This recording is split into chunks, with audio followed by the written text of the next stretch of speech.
हमारे एक सीनियर हैं यहीं अलीगढ़ के, उन्होंने एक बड़ा मज़ेदार किस्सा कल सुनाया और कुछ मैसेज भी है उसके अंदर। बताते हैं कि एक साहब थे एक साहब जो अलीगढ़ वाले तो जानते ही होंगे एक साहब कौन होते हैं।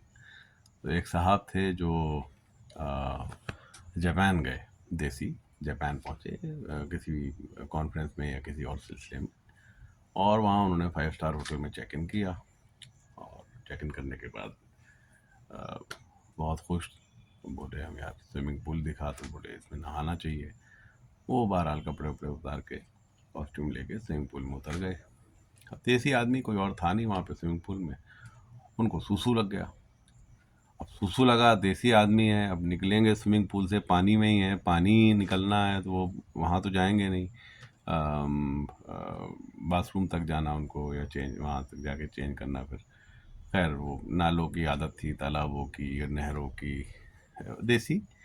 उन्होंने सोचा चलो इसी में हो जाता है, धीमे से उन्होंने कर दिया। अब उन्हें ये नहीं अंदाज़ा था कि इसमें आजकल स्विमिंग पूल में जो है वो केमिकल डाल के रखा जाता है जिससे कि वो पता चल जाए।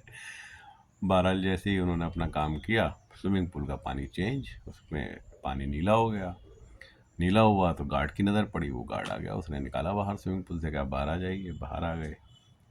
बाहर आने के बाद में वो कहा आप चेंज कर लीजिए, शॉवर लेके चेंज किया, आप रिसेप्शन पे आ जाइए। रिसेप्शन पे गए, रिसेप्शन पे आए तो वहाँ उनका सामान जो है पैक करके उनको हैंड ओवर कर दिया कि आप जाइए, आपको चेकआउट करना पड़ेगा होटल से, हम आपको यहाँ नहीं रख सकते। ये बड़ा चक्कर में पूछा क्यों, बताओ आप स्विमिंग पूल में सुसु करके चले आ रहे हैं।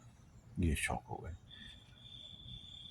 अब बहरहाल वहाँ से तो निकल गए ये पहुँचे दूसरे होटल। वहाँ पहुँचे तो उन्होंने बता दिया कि आप तो वही हैं जो स्विमिंग पूल में सुसु करके आ रहे हैं। तीसरे होटल पहुँचे, चौथे पहुँचे, पाँचवें पहुँचे, शाम हो गई। शाम तक कोई होटल इन्हें लेने के लिए तैयार नहीं है। वहाँ सिस्टम है, जो भी टूरिस्ट वहाँ ट्रैवल कर रहे हैं या जो भी एक्सपेट्रिएट्स रह रहे हैं उनका वो एक पोर्टल बना के उनके पासपोर्ट के साथ उनकी ब्रीफिंग कर दी जाती है उस पर।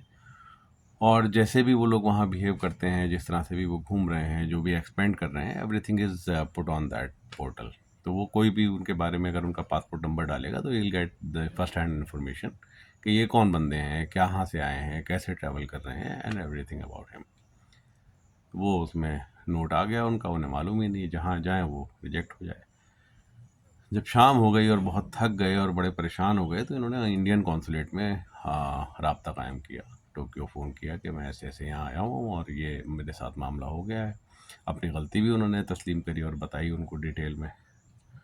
तो इंडियन कॉन्सुलेट से उनको ये राय दी गई कि आप एक काम कीजिए, आप किसी अनरेटेड होटल में चले जाइए या कोई ऐसा होटल तलाश कीजिए जहाँ स्विमिंग पूल ही ना हो।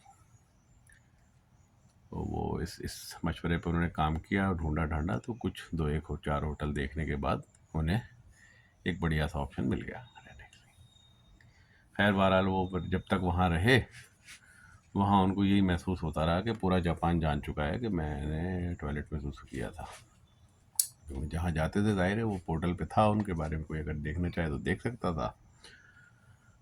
फिर वो एयरपोर्ट आए तो वहाँ पे नॉर्मली जैसे वो लोग ग्रीट करते हैं, मुस्कुराते हैं, वो मुस्कुराए तो इनको लगा कि ये मेरे ऊपर तंज़िया मुस्कुरा रहे हैं, इनकी जो है मुस्कुराहट असली नहीं है। ज़ाहिर है अपने दिमाग में एक चीज़ चल रही थी। इंडिया आ गए लौट के, कहते हैं कि सालों हो गए, आज भी कोई जापानी अगर दिखता है तो ऐसा लगता है कि इसको भी मालूम है कि मैं ही था जिसने टॉयलेट किया था। वो उस गिल्ट से बाहर नहीं आ पा रहे।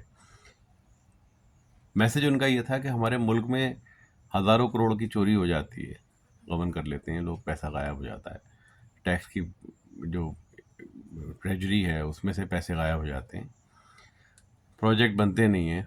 आजकल तो फ़ोटोशॉप आ गया है, तो फ़ोटोशॉप से जो है बड़ी-बड़ी सड़कें बना के और वो कागज़ों में दिखा दी जाती हैं कि देखिए सड़क बन गई गाँव की, तो उस पे पैसे रिलीज़ हो जाते हैं और किसी को पता नहीं चलता कि कौन चोरी कर रहा है। और जापान में अगर एक आदमी जो है किसी होटल के कोने में वो स्विमिंग पूल में छोटा-सा सुसु कर दे, तो वो पूरे जापान को पता चल जाता है। मैसेज समझ में आएगा तो ज़रूर बताइएगा। शुक्रिया।